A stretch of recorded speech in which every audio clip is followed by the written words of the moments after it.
Hey friends, I'm back for a video that I always somewhat dread doing every single year, but I also like filming it because it just tells you more about my tastes.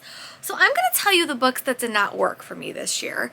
Yeah, I have about 12 books to talk about. One is one that is like definitely my least favorite of the year, and I'll talk about that last.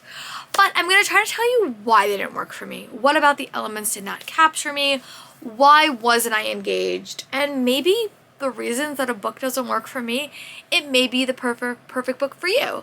And yeah, I just like watching these videos. A lot of times I get really good recommendations out of them because I have a unique stuff that I like and I don't like. So yeah, let's get into it. Again, I mean no ill will towards any authors. If this is your favorite book of all time, totally great. Yeah. So, and most of these authors, I still want to read more from in the future. Some of them actually did make my top reads of the year list, and this book just didn't work for me. So let's get into it. The first book that I'm going to chat about is one that is really disappointing to me, and that is Sea Witch Rising by Sarah Henning. Here is a photo, and then we're going to chat about why. When I read Sea Witch, I loved it. I thought it was great. This book was more like a companion book, and it just didn't work for me. I felt like I didn't really feel that connected to the characters. I felt like I just didn't care. A lot of these books, the characters didn't capture me, and that really hindered my enjoyment of it, but I just didn't care. It was also on my 5-star read prediction, and the story just didn't capture me, and that unfortunately is why this book didn't work for me. I loved Sea Witch, and unfortunately the sequel just didn't work. Sometimes when books aren't meant to be series, the companion books don't always work for me because I feel like the story just kind of went on a bit too wrong, and that's what I felt like in Sea Witch Rising. So yeah, the next book we're going to chat about is Bone Splendel, which is a debut that happened last year, came out last year by a new author, and this one just didn't work for me, unfortunately, but I still want to give book 2 a shot. This one just underwhelmed me a little bit, but here's the photo.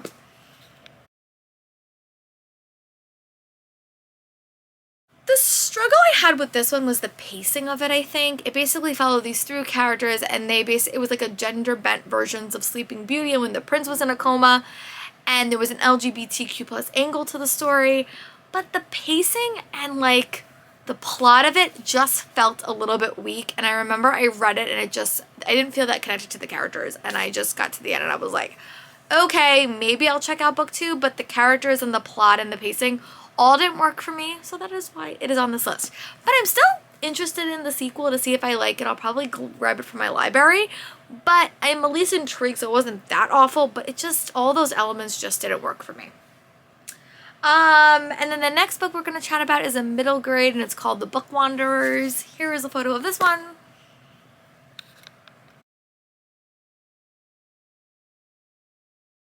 My issue with this one is I, again, just did not feel that invested in the characters. The characters were a little bit boring and they didn't really capture my attention, so I didn't really care about the story because I didn't care about the characters. Also, this one read a little bit young for me, and hey, like I could read middle grade all day, every day, but I just didn't feel that connected to the characters, and the story felt a little bit jagged. It wasn't as a continuous story, so I felt a little bit rushed and out of sorts. But it was okay. It just didn't wow me, and I definitely probably won't be considering in the series, but definitely the characters, the writing style really hindered my enjoyment in this one. And then the next book in this list is going to be a bit of a controversial one, I can tell you for sure, because it has made so many people's best books of the year. Unfortunately, it made my worst, and I'll tell you the one reason after the photo. In my dreams, I hold a knife. The major reason this book is on here is for the super unlikable characters in every aspect of the story. When I read a thriller, I need at least one character I can root for. I'm very much a character-led reader, and if you give me all unlikable characters, I'm gonna struggle to read your novel. That's what happened in this story. I loved her writing.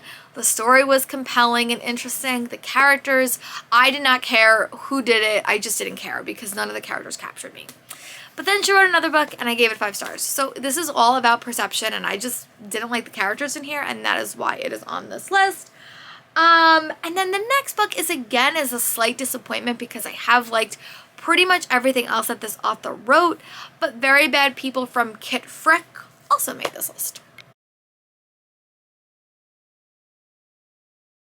was pitched to me as like a thriller.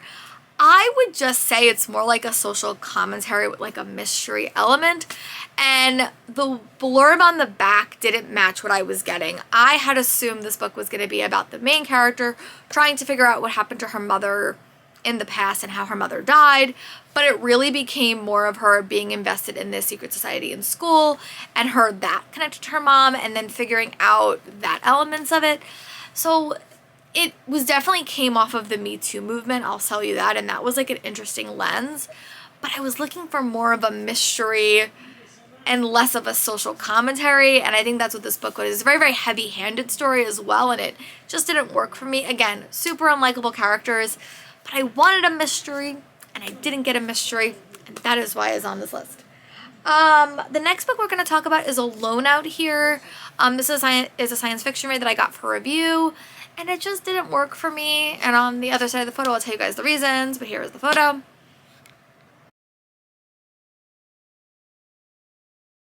This was Lord of Flies in space, and I have a thing about the Lord of Flies story that's like my least favorite trope, and it didn't work for me. I think the characters I really hated. I didn't like a single one, and I just felt like the plot was a little bit meandering, and it was a very, very tense situation, but I also didn't like anyone. And again, unlikable characters is more of my thing. If I can't root for your characters, I'm probably not going to root for your story. I'm not going to care about your story. And that's what happened in this book. The plot was interesting, but I just didn't care about the characters. And then the next book we're going to chat about is The Cartographers, which I got this from Book of the Month. I gave it to a friend at this point, but here's the photo. Pushed me as like a science fiction mystery thriller, and the writing style didn't work for me in this, and I felt like the author was giving me all these side plots, and I just didn't care enough about the characters or all the side plots. I just wanted the mystery, and the mystery was really not the focus. But it basically followed this girl whose dad was like a cartographer, and then due to something that happened, she got fired, and then he died, and his death is sort of propelling her to figure this out. And the writing style and the lack of a focus on a mystery really hindered my enjoyment in this, so that is why it's on this list. And I don't know if I'm going to pick up anything by this author in the future, but the concept was so cool, and that's why I picked it up in the first place. The next book on this list is a really big disappointment, especially because considering how much I loved book one. But Four Aunties and a Wedding by Jessie Q. Sutanto is also on this list. Here is the photo, and we'll talk about it on the other side.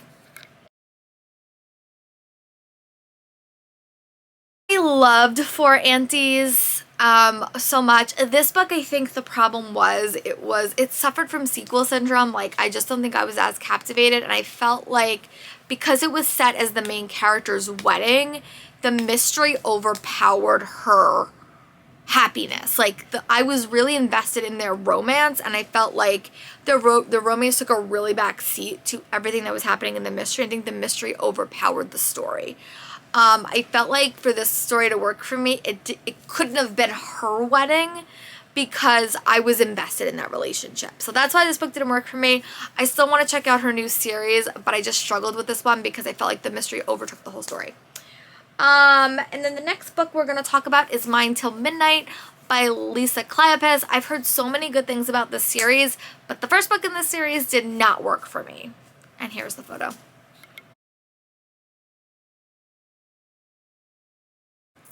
This was a book that I DNF'd 4 different times. I read it 4 different ways, and I just struggled with the characters.